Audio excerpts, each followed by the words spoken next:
Os moradores de Feira de Santana, a 100 quilômetros de Salvador, estão assustados com o aumento no número de casos da doença chikungunya, considerada endemia em países como Caribe e Haiti. 14 pessoas tiveram o diagnóstico confirmado e nenhuma viajou recentemente, o que comprova que o vírus está circulando na região.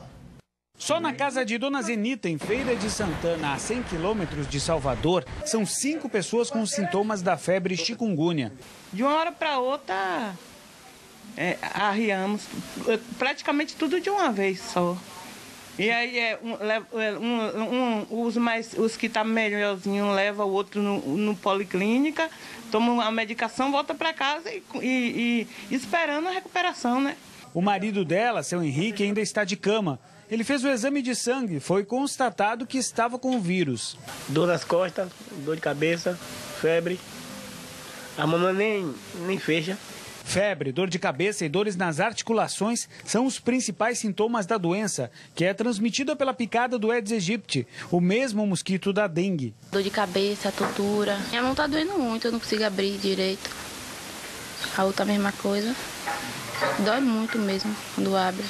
Todas as 14 pessoas que tiveram o diagnóstico da doença confirmado por exames moram neste bairro aqui de Feira de Santana. E nenhuma delas viajou recentemente para áreas onde há registros da doença, o que comprova que o vírus já está circulando por aqui. Muitos doentes têm procurado a unidade de saúde do bairro de Feira de Santana nos últimos dias, mas o diagnóstico só é confirmado com um exame de sangue feito em Belém do Pará. Por isso ainda não se sabe quantos realmente contraíram a chikungunya. Técnicos do Ministério da Saúde estão em Feira de Santana para tentar combater o surto. Estamos intensificando capacitação de todos os profissionais da rede, tanto a rede pública como a rede privada. Estamos também fazendo o bloqueio com bomba costal, que é para nós acabarmos com os criadouros.